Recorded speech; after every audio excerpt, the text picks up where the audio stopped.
বাঙালি খানায় সবাইকে স্বাগত জানাই। অনুষ্ঠান বাড়ির মতন কাতলা মাছের রেসিপি, ছোট ছোট টিপস সহ আপনিও খুব সহজে শিখে নিতে পারবেন। তবে তেল মশলার পরিমাণ এত কম দিয়ে কিভাবে আমি দই কাতলা অথবা গোলমরিচ দিয়ে কাতলা মাছের ঝাল রান্না করলাম, চলুন সেটা একবার দেখে নেওয়া যাক ভিডিওর মাধ্যমে। আজকে রান্না করব কাতলা মাছ। আজকে কাতলা মাছের কি রান্না করব সেটা আপনারা ভিডিওটা দেখলেই বুঝতে পারবেন। সম্পূর্ণ ভিডিওটি দেখার অনুরোধ রইল। 4 পিস কাতলা মাছ নিয়েছি, 3 পিস পেটি আর 1 পিস গাদা পেটি সহ। মাছগুলো 2 থেকে 3 বারের মতন বেশ ভালো করে ধুয়ে নিয়েছি। মাছ থেকে বেশ ভালো করে জল ঝরিয়ে নিতে হবে। হাফ চামচ গোলমরিচের গুঁড়ো আর হাফ চামচ নুন বেশ মাছের গায়ে ভালো করে লাগিয়ে নিতে হবে। এই রান্নাটিতে হলুদ গুঁড়ো ব্যবহার করব না, আপনারা যদি পছন্দ করেন তাহলে অ্যাড করতে পারেন। 5 থেকে 10 মিনিটের জন্য মাছগুলোকে রেস্টে রেখে দিতে হবে। আপনাদের হাতে যদি সময় থাকে তাহলে বেশি সময় রেখে দিতে পারেন।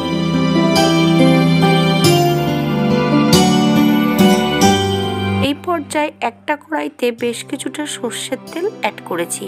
এক এক করে আমি সম্পূর্ণ মাছগুলো তেলের মধ্যে অ্যাড করব। তবে মাছ ভাজার সময় আমি তেলের মধ্যে সামান্য একটু নুন অ্যাড করেছিলাম, যাতে মাছগুলো কড়াইয়ের নিচটাতে লেগে না যায়। আজকের কাতলা মাছটা ছিল জ্যান্ত, তাই তেলের মধ্যে দেওয়ার সঙ্গে সঙ্গে খুন্তি দিয়ে একটু উল্টিয়ে পাল্টিয়ে দিতে হচ্ছে, নইলে মাছগুলো বেঁকে যেতে পারে। যে কোনো জ্যান্ত মাছ ভাজার সময় এমন খুন্তি দিয়ে একটু উল্টিয়ে পাল্টিয়ে দিলে মাছগুলো বেঁকে যাবে না অথবা ভেঙেও যাবে না। এবার কিছু গোটা মশলা বেটে রেখেছি। 2 চামচ পোস্ত বাটা, 2 চামচ জিরে ও কাঁচা লঙ্কা বাটা। আর যে মশলাগুলো লাগবে সেগুলো আমি রান্নার সময় পরপর অ্যাড করব।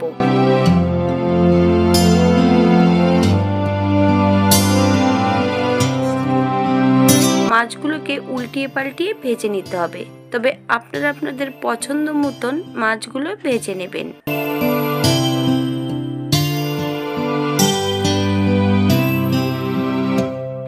এই পর্যায়ে আমি মাছগুলো তেল থেকে তুলে নেব না, পোস্ত ও জিরে বাটাটা অ্যাড করতে হবে। মিডিয়াম আঁচে 2 থেকে 3 মিনিটের মতন বেশ ভালো করে নেড়েচেড়ে মিশিয়ে দিতে হবে। 2 চামচ টক দই আগের থেকে জল ঝরিয়ে রেখেছি। হাফ চামচ চিনি দিয়ে বেশ ভালো করে ফেটিয়ে নিতে হবে।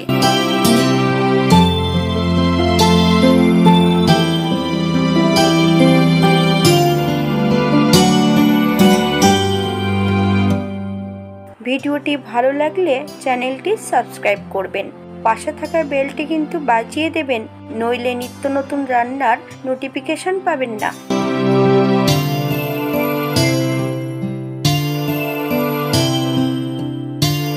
একদম লো ফ্লেমে টক দইটা অ্যাড করব।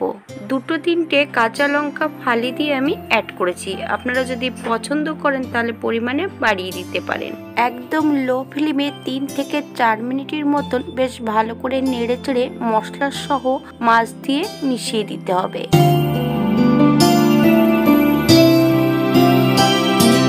টক দই অ্যাড করার সময় কখনো হাই ফ্লেমে অ্যাড করবেন না, তাহলে টক দইটা কেটে যেতে পারে।